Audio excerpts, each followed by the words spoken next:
और कल एक बड़ी अच्छी खबर सबको सुनने को मिली और कोरोना वायरस फैलने के तकरीबन 2 साल बाद एनसीओसी ने एक बड़ा ऐलान किया और मुल्क में कोरोना पाबंदियां खत्म कर दी गई हैं, लेकिन मास्क पहनने और जो एयर ट्रैवल होता है उससे मुताल्लिक वैक्सीन की पाबंदी बरकरार है। सो वो सारा है। इसके अलावा शादी ब्याह, डाइनिंग, आउटडोर, इंडोर, बाजारों, मजहबी इज्तिमात, सब पाबंदियाँ उठा दी गई हैं। बंदिशें लगी हुई हैं इस वक्त हमारी कोरोना के लिहाज से। इंडोर जो शादियाँ होती हैं या इंडोर डाइनिंग होती है उसके ऊपर जो पाबंदियाँ थी, मार्केट्स के ऊपर जो पाबंदियाँ थी, उनको भी तमाम को ख़त्म किया जा रहा है। स्पोर्ट्स के जो इवेंट्स हैं, मजहबी तकारीब हैं, जितनी भी ये तमाम पाबंदियाँ हमने लगाई हुई थी उन तमाम पाबंदियों को ख़त्म किया जा रहा है। सिवाय इसके कि वैक्सीनेशन की जो पाबंदी लगी हुई है, आप जहाज़ में ट्रैवल नहीं कर सकते जब तक आपने वैक्सीनेशन न कराई हो। अच्छा, मास्क, रिगार्डिंग द मास्क, मामले खुसूसी सेहत डॉक्टर फैसल सुल्तान का कहना है कि मास्क पहनने पर पाबंदी जो है वो आलमी फैसले के बाद हटाई जाएगी। अभी भी कोशिश कीजिए कि अगर आप बहुत तंग जगहों में हैं और जहां बहुत लोग हैं और कमरे में हवादारी का वाज़े इंतज़ाम ना हो तो वहां ज़रूर मास्क का इस्तेमाल कीजिए, क्योंकि अभी भी ये कुछ बचाव में हमारी मदद करेगा। इसका इस्तेमाल तभी बंद करेंगे जब आलमी तौर पे एक वाज़े कंसेंसस हो चुका होगा, इस पर एक फ़ैसला हो चुका होगा, तो फिर हम आपसे उसके बारे में गुफ्तगू भी करेंगे। इसके अलावा हुकूमत का एक और बड़ा फैसला आया। मार्च के आखिर में national command and operation centre बंद कर दिया जाएगा, लेकिन मुझे थोड़ी सी टेंशन हो रही थी इस फैसले से। एनसीओसी जिसका बड़ा ज़बरदस्त और अहम और काबिल सताइश किरदार रहा है इस सारे पेंडेमिक के दौरान। डॉक्टर फैसल महमूद हमारे साथ मौजूद हैं, हेड ऑफ इन्फेक्शस डिजीज़, आला खान यूनिवर्सिटी अस्पताल। बहुत शुक्रिया doctor Faisal. Doctor Faisal, finally हम खुश तो हैं सर्टनली, लेकिन एट द सेम टाइम कहीं दिल कॉशियसली खुश हैं, टू पुट इट राइटली। थोड़ा सा हमें डर भी है कि भाई क्या हो रहा है, क्योंकि दुनिया से अब भी ऐसी खबरें आ रही हैं। हमारी यहाँ तो 5वीं वेव अब ख़त्म हो गई है, लेकिन क्या हमें ज़हनी तौर पर खुदा न खास्ता गॉड फॉरबिड किसी और लहर के लिए तैयार रहना चाहिए? कहीं जहन के कोने में हमारे खदशा तो है।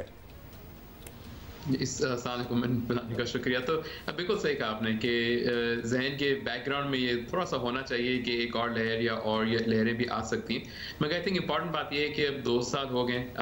हर लहर के बाद हमने देखा है कि एक पीरियड आता है जिसके अंदर रेट्स बहुत कम होते हैं, और जब रेट्स आपके बहुत कम हैं, जब केसेस आपके कम हैं, तो फिर इतनी एहतियात उस मायने में करने की ज़रूरत नहीं है।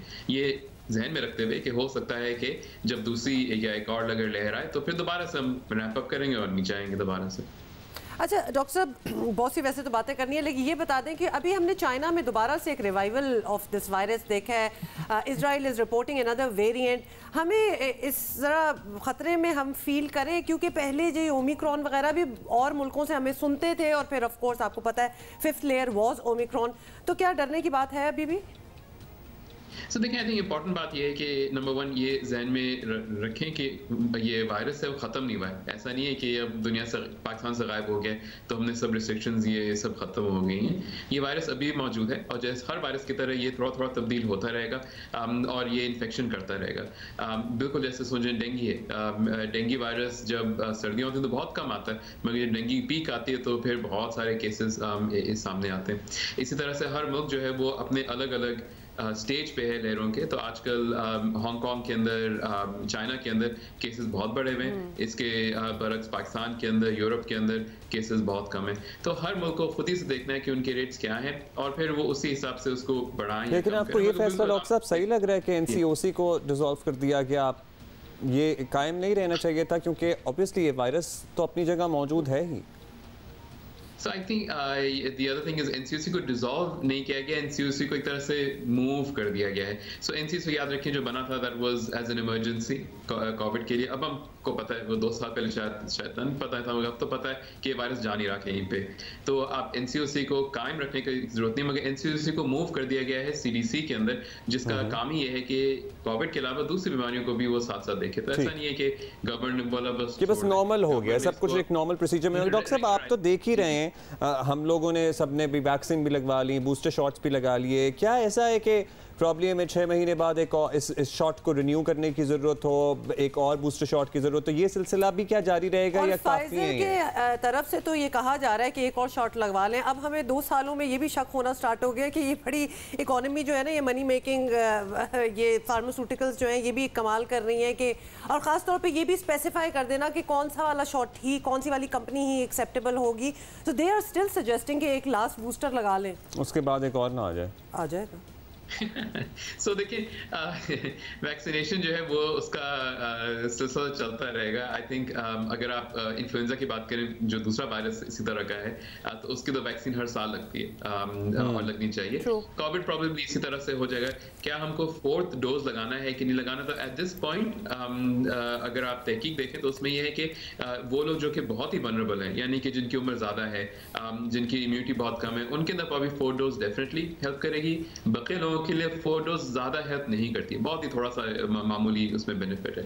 तो आई वुड से कि मोस्ट ऑफ अस हमको 4th की ज़रूरत नहीं है, मगर अगर आपके घर में कोई बहुत ही ज़ईफ लोग हैं, ऐसे लोग हैं जिनके बहुत सारे मेडिकल मसले हैं, तो एक तो वो मास्क ना छोड़ें प्लीज़, क्योंकि मास्क ऐसा नहीं है कि हम बोले ना इस्तेमाल करें। 4 डोज का सोचें, it may not be a bad idea. चले, बहुत बहुत शुक्रिया डॉक्टर साहब, doctor Faisal Mahmood, thank you for being with us. आप डॉक्टर साहब ने कहा है कि बेशक 4th चले आप छोड़ दें, लेकिन पहला और दूसरा ना छोड़ें। तो जिन्होंने अभी तक अपने आप को वैक्सीनेट नहीं करवाया, सेंटर्स खुले हैं, अभी भी वैक्सीन पड़ी हुई है, प्लीज़ जाके लगवाएं। माना कि 2 साल आपने गुजार लिए और अच्छे गुजर गए अगर आपको कोविड नहीं हुआ। और हम भी अल्हम्दुलिल्लाह आपके सामने बैठे ही हैं ना। वो शुरू में आपके जो खदशात थे कि पता नहीं क्या होगा, अल्लाह का शुक्र है ठीक ठाक ही आपके इर्द-गिर्द भी लोग होंगे बहुत सारे जो वैक्सीन और बूस्टर्स के बाद भी ठीक ही होंगे। सो प्लीज़ अपने जहन में किसी भी किस्म का अगर आपके वहम आ रहा है तो उसको ख़त्म कर दें, क्योंकि अब तो आपने वो टाइम गुजार लिया ना जिसमें आपने दूसरों को देखना था। तो चले देखते हैं, इन्होंने वैक्सीन लगवाई है, इनके सींग तो नहीं निकलेंगे, हाँ, इनके कान बड़े होते हैं कि नहीं होते, तो अब लगवा लें।